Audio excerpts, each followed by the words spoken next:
Dicen que hay lugares en el mundo donde la energía fluye, donde las personas que llegan sienten paz y amor, donde los temores se quiebran y su cuerpo vence la enfermedad. Lugares sagrados y místicos. Bienvenidos esta noche en Más Allá a nuestro especial sobre santuarios.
Donde reside el famoso árbol sagrado de mango, que data de hace más de 3.500 años y cuyos frutos ofrecen 4 sabores que representan a su vez los 4 Vedas sagrados.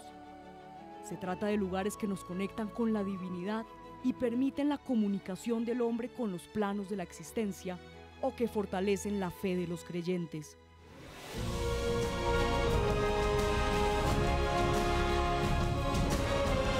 Fe que se ve reflejada en quienes viajan miles de kilómetros hasta el santuario de Nuestra Señora de la Salud o Fuente de la Virgen de la Salud, ubicado en Páramo, Santander, donde los peregrinos se mojan entre las aguas de la quebrada Tolosa en búsqueda de sanación y paz.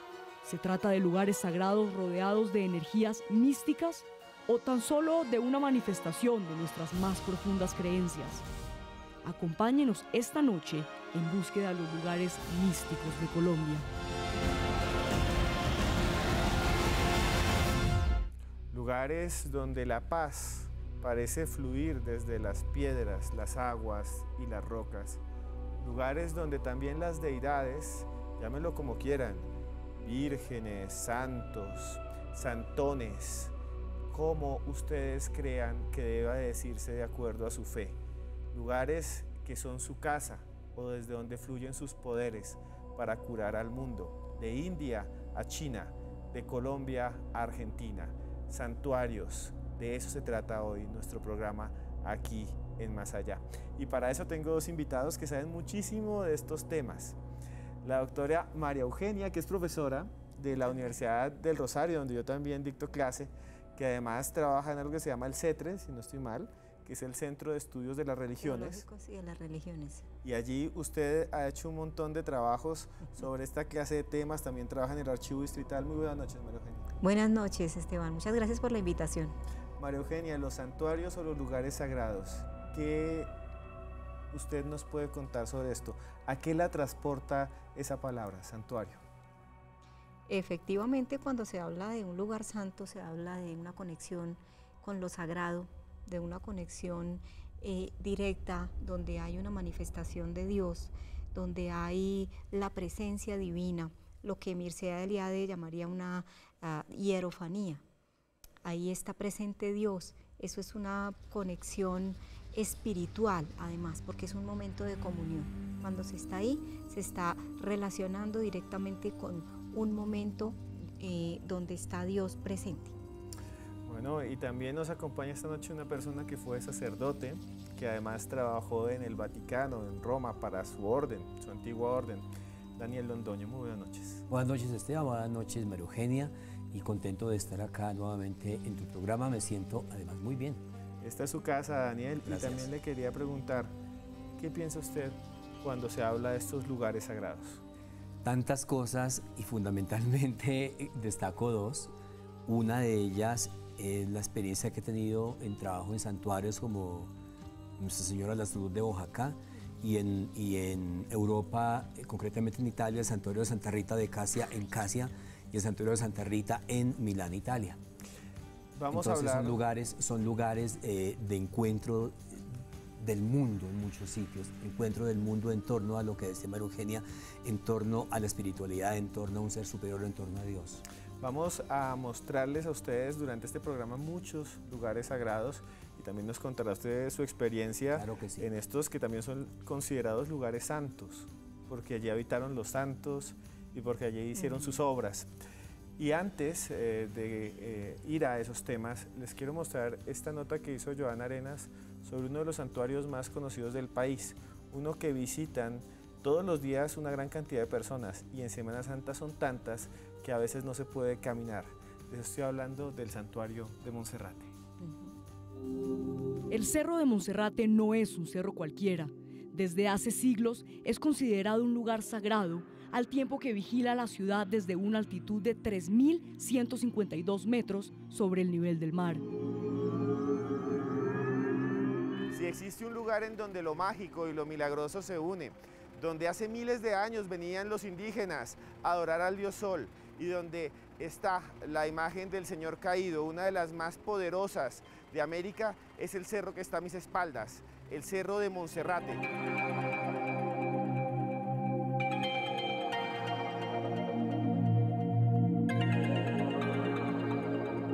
Antiguos cronistas afirman que los muiscas adoraban al sol llevando sacrificios y ejecutando complejos rituales en su cima. Con la llegada de los españoles, sacerdotes católicos transformaron su devoción, instalando en el mismo lugar la imagen de una capilla y un Cristo yace en el suelo rumbo a su sacrificio. Una imagen poderosa que fue bautizada con el nombre del Señor Caído de Monserrate.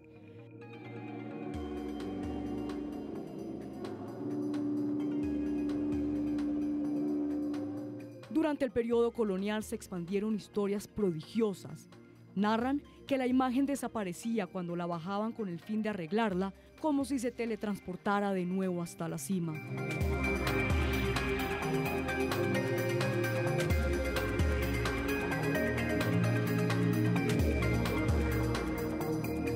Semana a semana, día a día, llegan hasta aquí miles de personas a atravesar el camino que está a mis espaldas.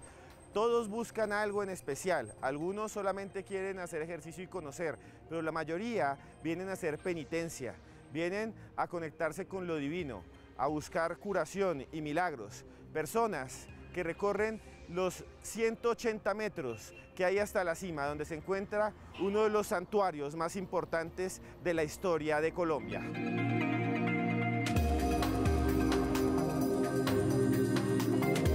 En la actualidad, su devoción sigue estando presente en las prácticas de miles de personas que suben cada fin de semana a pedir paz, trabajo o salud. ¿Cree usted en la intervención divina? Tal vez la única respuesta sea la fe. Monserrate, un lugar lleno de misterio, un lugar en el que también tiene su sitio antiguas prácticas que vienen desde épocas prehispánicas. Y por eso le quiero preguntar, María Eugenia, usted que es antropóloga, la historia nos dice que Monserrate, antes de ser un santuario católico o cristiano, también lo era para los antiguos indígenas muiscas. ¿Es verdad eso? Bueno, las montañas son sagradas para los seres humanos en todos los lugares del mundo. Efectivamente, y pues como es un cerro tan alto, ellos subían a llevar sus ofrendas y practicaban sus rituales de encuentro con sus dioses. Cuando llegan los españoles, pero tardíamente, en el siglo XVII, más o menos hacia 1650, 1645, Juan de Borja ordena la construcción de un templo en ese cerro. Pues esto era una estrategia de evangelización, ¿no? Entonces lo consagran primero a la Virgen Morena de Cataluña, que es la Virgen Morena de Montserrat. Se trae una réplica y se pone en el santuario. Más adelante empieza la devoción al Señor caído, no mucho más adelante, hablemos del siglo XVIII más o menos, una talla en madera que es donada y empieza a pasar el tiempo y no se deteriora, no pasa nada, y empieza a ser muy milagroso y la gente empieza a tener mucha más devoción porque es una figura hecha aquí, porque empieza a hacer milagros con las personas de aquí y empieza a tener una gran devoción y esto lo convierte en una figura con mucho más poder, más poder simbólico, ¿no?, entre la gente. Por eso, desde más o menos el siglo XVIII es consagrada al Señor Caído de Montserrat. Daniel, hay una cosa que a mí me parece impresionante, que muchos de estos sitios sagrados han sido sagrados para diferentes culturas. Es Claro. como si, no importa si eres católico o seguidor de la religión muisca o del anterior de los muiscas, ese cerro sigue siendo considerado como algo divino. Sí, sin duda alguna, y estoy completamente de acuerdo con la doctora María Eugenia. La montaña siempre ha representado una simbología grandísima. De hecho, recordemos nada más en la Biblia, Sí. donde se encuentra Jesús con sus discípulos tantas veces en la montaña. Entonces, siempre ha estado ligado en ese sentido y además en concreto con Monserrate, que comienza en 1656 con el artista Pedro de Lugo y De Lugo Albarracín, sí. que fue el que se encargó de toda la escultura del Cristo caído. Pero yo quiero agregar un datico más para desarrollarlo más adelante, y es que ligado a la historia teológico, espiritual, religiosa, hay una lectura sociológica de los santuarios, porque en el Cristo sufriente se refleja el pueblo sufriente, y el pueblo sufriente que tiene esos padecimientos espirituales, pero el pueblo sufriente que tiene también esos padecimientos de discriminación, la gente pobre, la gente que tiene su única esperanza puesta en un Cristo con los cuales ellos se identifican en la sangre, en el dolor, en una lágrima. Esa lectura sociológica es muy importante, más allá inclusive del sincretismo religioso que se pueda vivir en torno a los santuarios, pero esa lectura sociológica para mí ha sido clave, porque además está en comunión con el Evangelio, que Jesucristo justo acoge a los más pobres. Sí, yo le iba a A los que preguntar sufren. eso.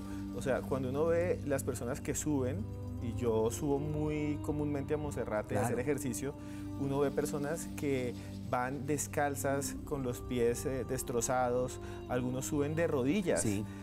Esta penitencia tiene como meta llegar a donde esté Cristo y es como una forma también de pagarle o de pedir.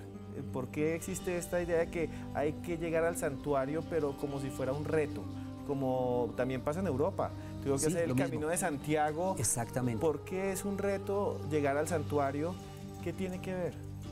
Hay dos elementos ahí también muy importantes. El elemento de conversión personal de muchas personas que quizás por situaciones difíciles, por equivocaciones en la vida, han cometido ciertos llamemos pecados. Y se crean en su conciencia ese complejo y buscan como un mecanismo para liberarse. Ese puede ser uno. Y el otro es sencillamente presentar sus sufrimientos y como la única esperanza, Señor, aquí estoy, que es lo que uno ve en las personas, Señor, aquí estoy, esta es mi vida. Vengo porque tengo ese sufrimiento, porque no tengo que darle de comer a mis hijos, porque perdí mi empleo, porque estoy enfermo, porque perdí mi familia, en fin, tantas cosas, ¿no? Y una cosa también es la idea del peregrino, ¿no? De Claro. acompañar a Jesús en el dolor. Exacto. Entonces yo comparto sus dolores, ayúdeme con los míos. Usted fue fuerte, usted resucitó, usted superó toda esa parte humana del dolor. Ayúdeme a mí a soportar todo lo que estoy llevando, ¿no? Al comienzo la gente llevaba un ladrillo, Sí. cargaba un ladrillo. Sí, Yo creo que subía se con peso. metían, todavía lo hacen, entre las medias y los zapatos Frijoles. Frijoles. o piedras. incluso. Claro. Sí. Claro, este sacrificio es como imitar el sacrificio del Cristo. Exactamente, Exactamente. acompañarlo en el dolor es imitar, sí. Y hay una cosa muy interesante que la gente no ve mucho, y es que en Monserrate, en la parte de atrás, está un Vía Crucis, Ujú, sí, Sí, exactamente. efectivamente. que también muestra eso, como que el camino es el sufrimiento hacia la redención. Tal vez sea algo así. Sí, además yo quiero destacar lo que es el doctor María Eugenia y es el peregrino. El peregrinaje en cada santuario es clave. Es que peregrinar por la vida es pasar por valles oscuros, peregrinar en la vida es, no sé, estar pendiente del horizonte, estar pendiente como de una esperanza en medio de ese dolor, porque tras llegar por la vida sabemos que no es fácil, no la tenemos fácil. Y cuando uno va acompañado como de esa fuerza espiritual, pues el camino, aunque no se hace tan fácil, sin embargo sí hay como una fuerza que lo impulsa a uno a continuar y a evitar tantas situaciones, inclusive el suicidio. Sí. Uno encuentra experiencias de esas. Bueno, vamos a hablar de muchas cosas más después de comerciales. Ustedes pueden escribir lo que quieran con el numeral sagrado Colombia Más Allá. Hoy es largo, pero es para ustedes ese numeral sagrado Colombia Más Allá. Cuéntenos si han tenido experiencias en santuarios. Cuéntenos si han vivido esa sensación de llegar a un lugar que les irradia paz, una paz que parece no ser de este mundo. Ya volvemos en Más Allá. Continuamos en Más Allá en esta noche dedicada a los santuarios. Muchos están escribiendo por el celular, es impresionante. Un saludo rápido a Farid Nazar, a No Más Yo, a Carolinita 93, a Tulio Fernández y también a Luna Bella. Todos nos cuentan sus historias acerca de santuarios con nuestro numeral sagrado Colombia Más Allá, que está aquí. Pero aquí en Colombia no solamente existe Monserrate, hay muchos por todo el país y en Bogotá también. Tal vez uno de los más grandes y populares de todo el continente inclusive. Les estoy hablando de la devoción al Divino Niño del 20 de julio y esta es su historia. Es el lugar más sagrado de Colombia, un espacio para la meditación, la oración, el recogimiento y los milagros. Un sitio enclavado en un barrio popular en donde cada movimiento y presencia está gobernada por la luz de la creencia. Una creencia surgida de la mano de uno de los sacerdotes más importantes de la historia de Colombia, Juan del Rizo. Del Rizo, quien hacía parte de la orden salesiana, llegó a Barranquilla en 1914 y se dedicó a recaudar fondos para la construcción de un templo, aunque fracasó por la situación económica del puerto. Fue entonces cuando se trasladó a Bogotá en 1935, en donde compró una imagen del Divino Niño de Praga, que modificó y llevó a una pequeña iglesia ubicada en el barrio 20 de Julio. Casi de inmediato se empezaron a manifestar milagros de todo tipo: sanaciones, curaciones, trabajo y acciones de transformación personal. Su creencia se hizo popular y fieles de todo el mundo empezaron a venerar al Divino Niño, transformándolo en el ícono religioso más famoso de Colombia. ¿Se trata de un canal mediante el cual Dios se comunica con nosotros o solo es cuestión de fe? Usted es el único que puede decidir en qué creer. Yo reinaré, dice el lema del Divino Niño, que levanta las manos como si fuera un pequeño que llora, que pide que lo alcemos. Tal vez por eso nos atrae tanto. En esas manos antes había una cruz. El padre Juan del Rizo se la quitó y transformó esa imagen europea en una imagen criolla, latina. Sin embargo, allí, usted seguramente ya ha ido, pasan milagros. Y cuando uno va a la parte de atrás, hay un montón de placas de personas que dicen haberse curado del cáncer, haber vuelto a ver, incluso haber tenido un hijo sano y conseguir trabajo. Un lugar milagroso el 20 de julio, un barrio de Bogotá es un santuario, un lugar milagroso, doctora. Bueno, pues el barrio en sí mismo no, pero el santuario sí, para la gente, la fe de la gente lo convierte en milagroso. El contacto de la gente, la legitimación que hace la fe de la gente de ese lugar lo convierte en milagroso, porque ellos van, oran y reciben respuesta muchas veces cuando están perdidos.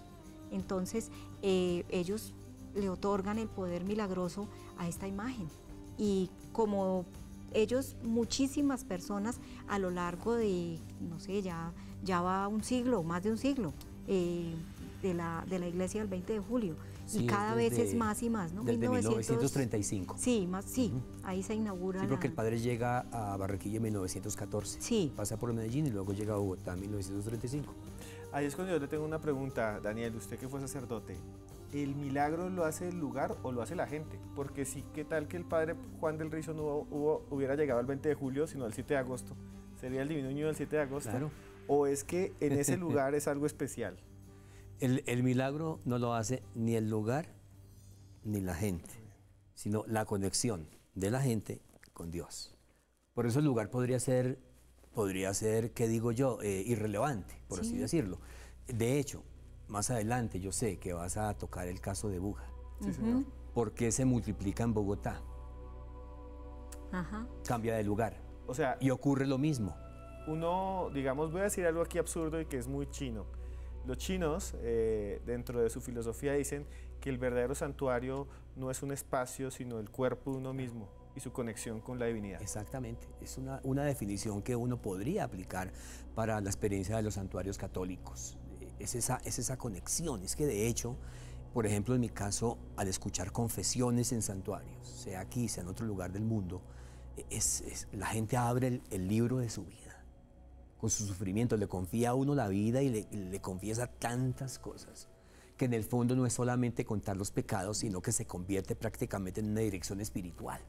O sea, ellos esperan es que uno les diga algo o a veces nada, simplemente ser escuchados allí, en ese lugar, tiene que ser allí. La gente va a Oaxaca porque tiene que ser allí, o va al 20 de julio porque tiene que ser el 20 de julio.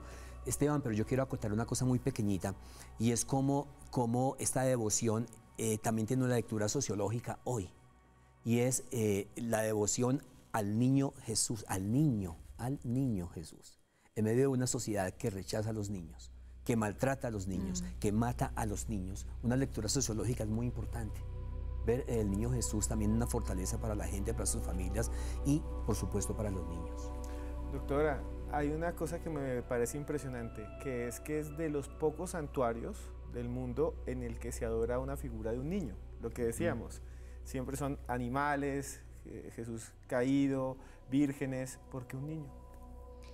Precisamente la infancia de Jesús es un misterio. Exacto. Es un misterio. Sí. Entonces, seguramente le añadimos la carga simbólica de méritos de la infancia porque fue silenciosa.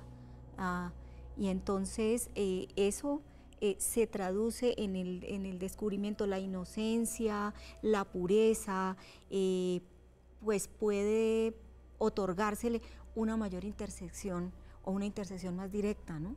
Entonces, la figura de un niño es un camino directo a Dios por la pureza. Además, como lo dice el Evangelio, ¿no? Dejad que los niños vengan a mí, dice Cristo. Pero aquí otra pregunta que ya quiero pasarme al tema mágico-religioso, que es un tema que estudia la antropología. Yo mismo soy antropólogo.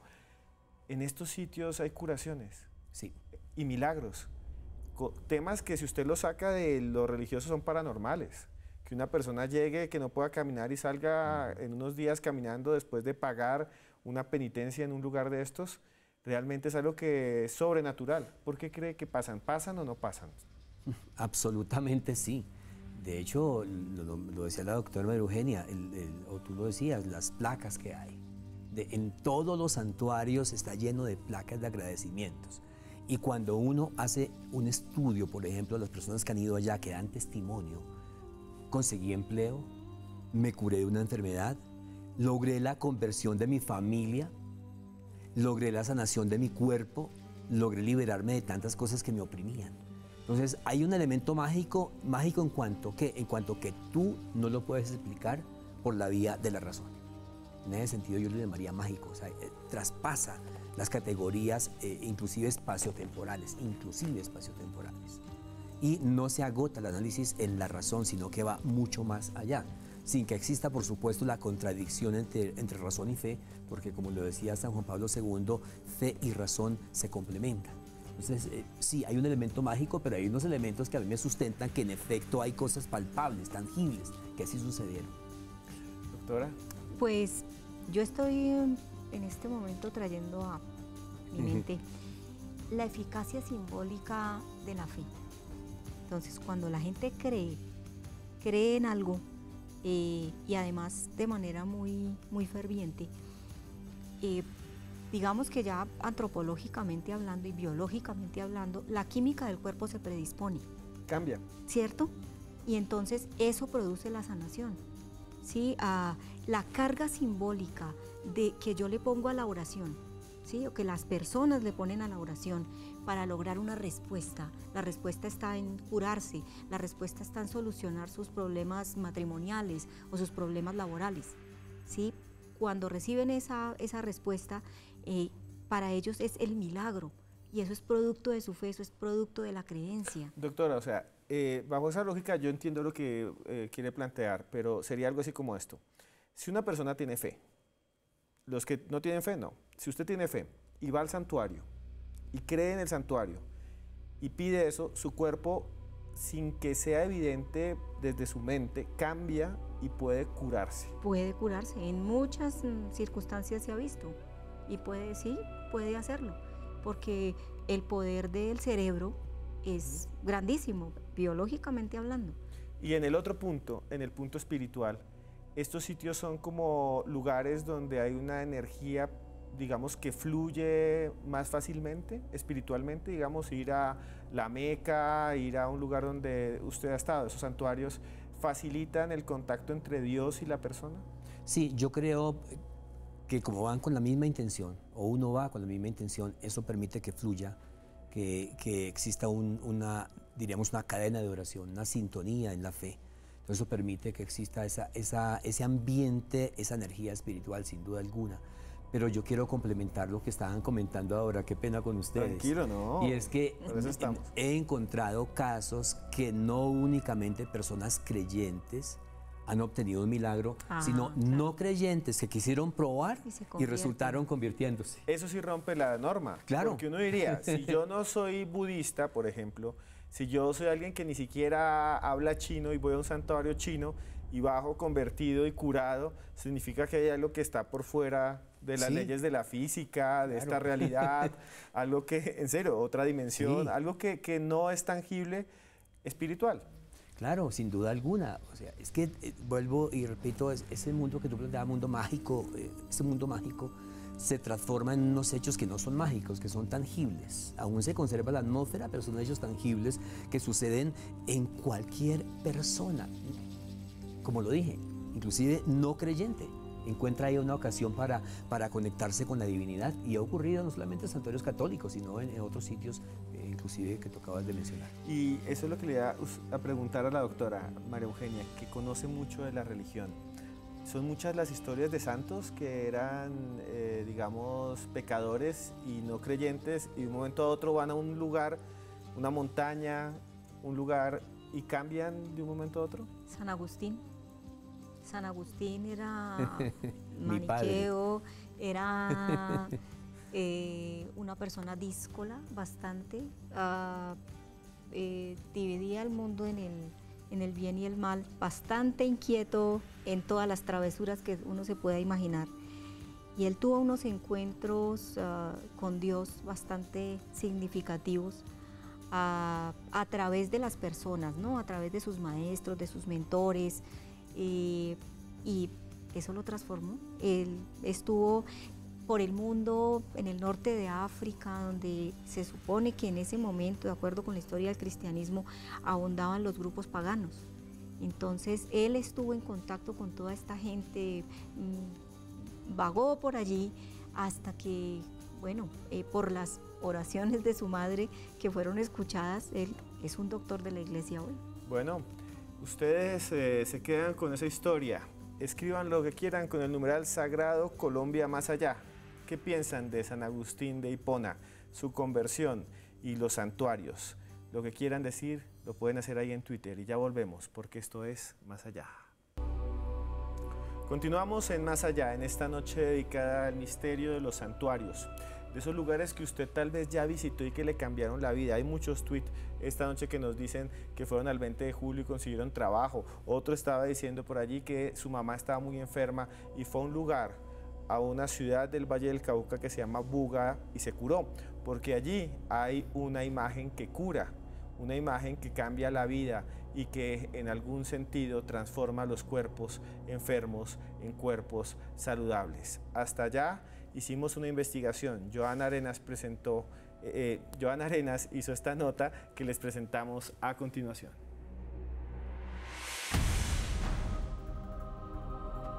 La enfermedad es dolor, depresión y muerte. Sin embargo, la enfermedad y el padecimiento también representan oportunidad y cambio, sanación y paz.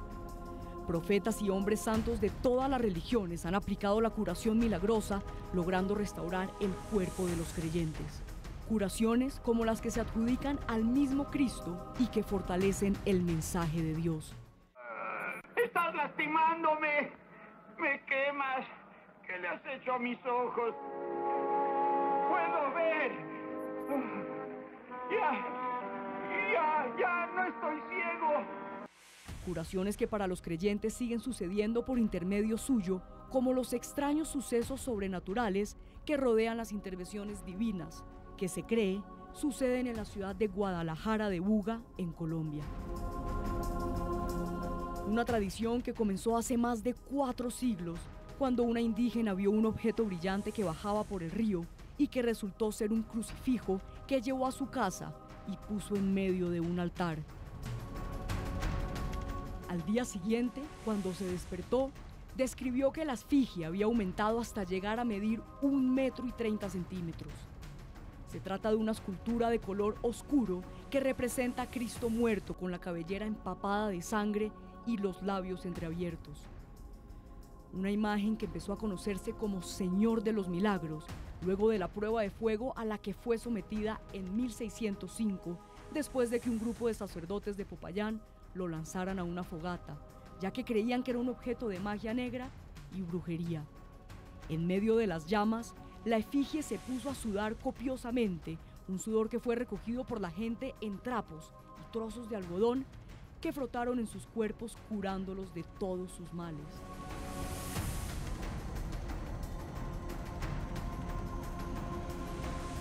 Desde entonces fue trasladado a la Basílica de Buga, hasta donde llegan cientos de enfermos en búsqueda de recuperación y fuerza.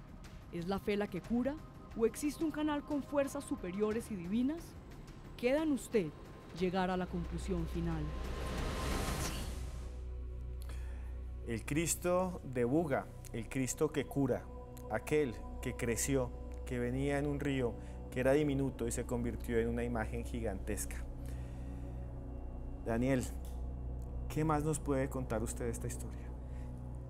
Para mí es de las historias más bellas que hay en torno a los santuarios, que ahora es Basílica Menor. Buga es Basílica Menor. Bien, la historia es bella, ¿por qué? Porque resulta que esta mujer, la que ustedes mencionan en la nota, era una mujer que lavaba ropa. Y esa mujer quería conseguir un Cristo para orarle, para tenerlo ahí. Y ella comenzó a lavar mucho, el Cristo le costaba 70 reales, lo traían de España. Cuando juntó los 70 reales, ella estaba feliz, se los iba a llevar al párroco para que por favor le comprara el Cristo. Y resulta que yendo de camino a la parroquia se encuentra a un señor que lo iban a meter a la cárcel porque justo debía 70 reales. Y entonces la señora lo que hizo fue darle los 70 reales a ese señor para que saliera de su deuda y no fuera a la cárcel. Y más adelante, conectando con la nota que ustedes pasaron, es cuando la señora está lavando ropa junto al río y ve pasar ese crucifijo y lo coge y acontece el milagro que ya escucharon en la historia. Bueno, gracias por complementarla, porque además es algo que tiene que ver dentro de esa narración como de redención también, sí, claro. O sea, como que Dios le entrega algo que ella no pudo comprar por hacer un acto bueno. Exactamente. O sea, es como la ayuda divina. Sin embargo, también una cosa que a mí, doctora María Eugenia, me causa supremamente inquietud, que es que hubo un momento en la historia sagrada o en la historia de esta divinidad de Buga que pensaron que era hecha por el demonio, que era producto de la brujería y la quemaron. Sí, lo que pasa es que pensaron que era del maligno, porque cómo así que una imagen va a empezar a crecer y fuera de eso va a romper el altar que le hizo la señora. Entonces ordenaron, el párroco del momento ordenó quemar la imagen y la imagen ardía y nunca se quemó. Sudó el Cristo, sudó y quedó de ese color, además con un brillo maravilloso. Es una madera bellísima. Y era una talla en madera y el Cristo nunca ardió, nunca se le prendió fuego, simplemente sudó. Y ese sudor es un sudor curativo divino. Sí, efectivamente. Claro, ese es el purificador. Milagro, ¿no? Ese es el milagro, ese es el milagro de Buga. Sin duda alguna, y además es que la historia está ligada a una mujer indígena, a una mujer pobre, una mujer lavandera. Y siempre es con los más pequeños, claro, con exacto. los vulnerables, Eso, ¿no? es la conexión exacta con el Evangelio. los preferidos Eso, de Jesús. ¿saben que me recuerda un poquito esta historia a la Virgen de Guadalupe, que Sí, también la encuentra a un Juan niño Diego. humilde, A Juan Diego. que además es un indio, o sea, es muy parecido, y lo encuentra también creo que cerca de un río o por un camino, algo así es.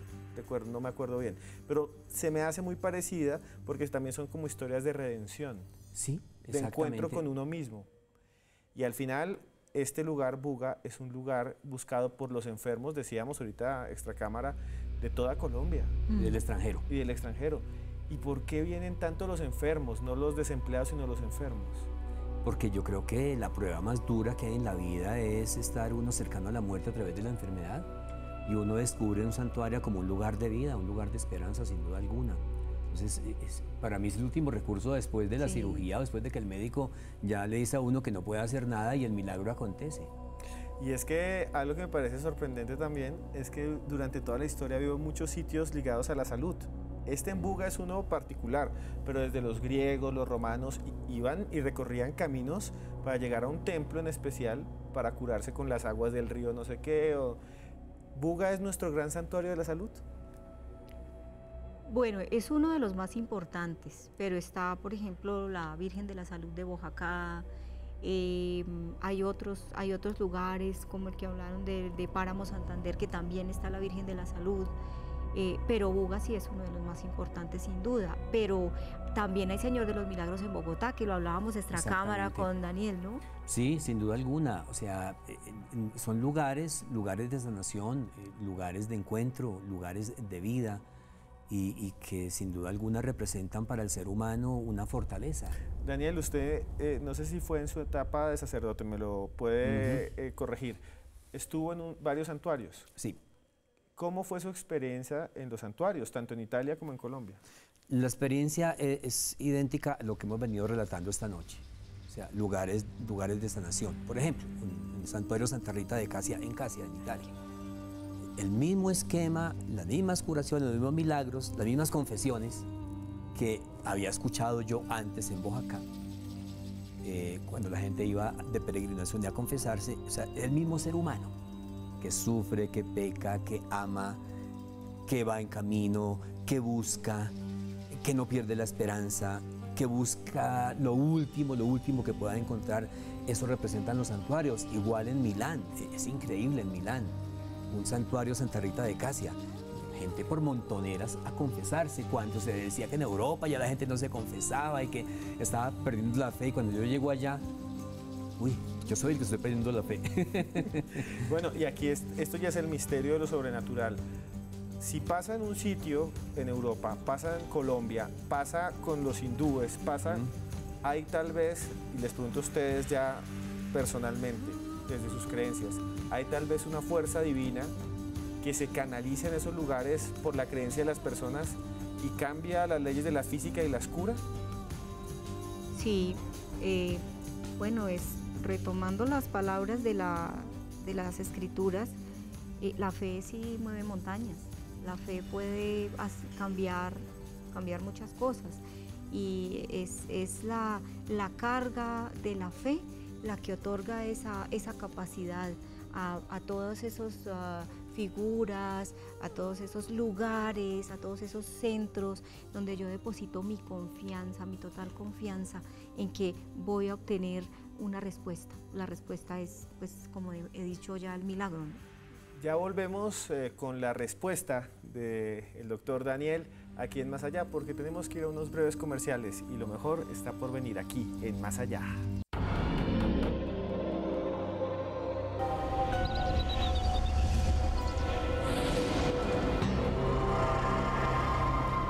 Volvemos a Más Allá y esta es la sección de Joana Arenas que se llama Más Allá Plus. Ella está en este momento en nuestro estudio virtual y ha preparado un informe para todos ustedes. Muy buenas noches, Joana. Buenas noches, Esteban. Otro de los lugares sagrados en Colombia es este, el Santuario de Nuestra Señora de las Lajas, ubicado en Nariño. Cuenta la leyenda que en el siglo XVIII una madre y su hija iban camino de Ipiales a Potosí. De repente empezó a caer un fuerte aguacero y decidieron resguardarse en medio de las lajas, unas piedras típicas de esta región. De repente, Rosa, La niña empezó a hablar diciéndole a su madre: la morenita me llama. Un milagro, porque resulta que esta niña era sordomuda de nacimiento. A partir de ese momento, la historia se contó en todo el territorio de este departamento y también en todo el país. Es esta la historia que motiva la construcción de este santuario, que poco a poco ha ido siendo reestructurado y que se convierte en lo que es hoy, una imponente iglesia que visitan alrededor de 120.000 turistas cada año. 120.000 personas que llegan allí en búsqueda de un milagro, como el de Rosa. Los muros del santuario están llenos de exvotos y placas conmemorativas y de agradecimiento a esa Virgen que concede esos favores que van los peregrinos a buscar a este santuario. ¿Ustedes qué opinan de esta historia? Cuéntenos con el numeral de hoy y cuéntenos también si quizás conocen otros lugares, otros sitios sagrados aquí en Colombia. Por ahora nosotros nos vemos en 8 días con otro Más Allá Plus. Gracias, Joana. A esta hora, como usted les pregunta a los televidentes, hay un montón de personas que escriben con otros santuarios. El santuario de la Gruta en Medellín, el santuario de la Virgen de Coromoto en Venezuela. Hay un montón. Gracias por escribirnos ahí. Gracias por, con el numeral Sagrado Colombia Más Allá, decirnos sus experiencias. Rápidamente saludo a Adrián Tepes, a Carechimba, que nunca falta, que hoy es Sagrado Carechimba, y también un saludo grandísimo a la familia de Liz Dayana Sánchez, que nos estaba escribiendo. Pero yo me quedé con su respuesta y con este tema que estábamos ya hablando, Daniel, toda esta conexión entre lo sagrado y esos lugares. Bueno, yo quiero, como ya la doctora ha aclarado el tema de manera tan amplia y profunda, yo quiero ligar esto a otro milagro, y es que en un país con tanto desempleo, esa conexión espiritual que se da en ese centro que se llama santuario genera una cantidad de empleo alrededor, y en cada santuario se sostienen poco más de 1.000, 2.000, 3.000, 4.000, 5.000 e inclusive más familias. Entonces, doble milagro. El milagro de la conexión espiritual y, diríamos, lo que refleja esa conexión espiritual en la gente que monta sus negocios alrededor del santuario, que no solamente es el negocio religioso, sino que es la comida y que es todo lo que, los parqueaderos, los vestuarios, en fin, todo lo que hay alrededor de un santuario. Eso genera un empleo increíble. Lo que llamaríamos el impacto social. Claro, el impacto social de los santuarios. O sea, donde sería otro tema. Sí, otro tema, porque hay incluso hoteles en Buga que viven de los peregrinos. Y es Colombia, o sea, no estoy hablándoles... Vive de los peregrinos, sí, o sea, la ciudad de la Meca, que es otra religión, recibe todos los años millones de musulmanes porque ellos tienen la obligación. Y es el país que tiene la mayor ocupación hotelera del mundo. O sea, conseguir hotel es muy difícil. Todo por la fe de los musulmanes. Que un abrazo para todo el que sea musulmán. Algo, estábamos hablando de las lajas. Es que es tan milagrosa las lajas como Boyacá, que la gente pone estas placas y que ya no caben. O sea, es un fenómeno masivo realmente. Fue un fenómeno masivo. De hecho, en Boyacá contaba extracámaras que tuvieron que ampliar un lote para poder colocar las placas, y todas de agradecimiento por diferentes milagros. E igual mencionábamos las placas que hay en Buga, y las que hay en Monserrate, y las que acaban de ver en la nota que hicieron sobre el santuario de las Lajas, que por cierto es otra historia que involucra una mujer, un niño. Sí, como los excluidos, digamos, niños, indígenas, mujeres que llevan niños. ¿Por qué siempre esas imágenes en las historias de los milagros que van a ser los que determinan la construcción de los santuarios? Pues es que siempre, así como me preguntabas por la imagen del niño, siempre se apela a la inocencia, a la pureza del corazón. Entonces, por eso en los milagros y en estas apariciones se busca el encuentro con el más pequeño, ¿sí? En todo sentido, el más vulnerable, el que es ignorado, incluso el anónimo casi, lo que llamaríamos antropológicamente hoy los subalternos. ¿Sí? Siempre se busca, pero es por eso, porque son más limpios de corazón y según las bienaventuranzas, eso es lo que va a hacer. Siempre se va a buscar a O esas sea, personas. sería, y eso aparece en otras culturas también, sería como que la divinidad, Dios, si existe un Dios, Dios está ahí y dice, voy a manifestarme, o mi testimonio va solo con el que es puro, o voy mediante alguien que sea puro e inocente. Lo más No, simple, más no. bien, ¿no? Lo más simple, lo más sencillo. ¿Por qué no se le aparece al rey o al presidente, pero sí al niño humilde? Por lo que acabamos de decir, exactamente. Es como los preferidos del reino. Cuando uno lee un libro como Sociología del tiempo de Jesús o de la Sociología del tiempo de Jesús de Gerard Tyson, uno ve ahí toda la estructura social de la época para uno explicarse a quiénes realmente eligió Jesús. A pescadores, a mujeres extranjeras, a leprosos. Entonces, en Y a esa los mal línea, vistos en la exactamente, sociedad, ¿no? A los esclavos también. Claro, los esclavos. ¿Sí? A todos los que estaban, digamos, bajo el yugo de los poderosos. Exactamente. Pero bueno, nos vamos porque terminó más allá. Vea, el tiempo se pasa volando. Cortico. Don Daniel, ¿dónde lo consiguen? Y muchas gracias. Si alguien quiere comunicarse con usted. Bueno, yo creo que por Twitter, @LDanielLondono. Hay cualquier cosa que quieran decirle, porque sé que muchos me escriben que quieren hablar con usted. Doctora María Eugenia, muchas gracias. Gracias por la invitación. Gracias, Daniel. No, a Una ti, conversación extraordinaria. Bueno, Muchas ustedes, gracias por estar ahí. Nos vemos en 8 días con otro tema que es sobre temas de misterio, que es este programa. Pueden buscarme como @cruzescribiente, también en Instagram y también en Facebook. Nos vemos, porque esto no termina. Y sigan caminando hacia el más allá.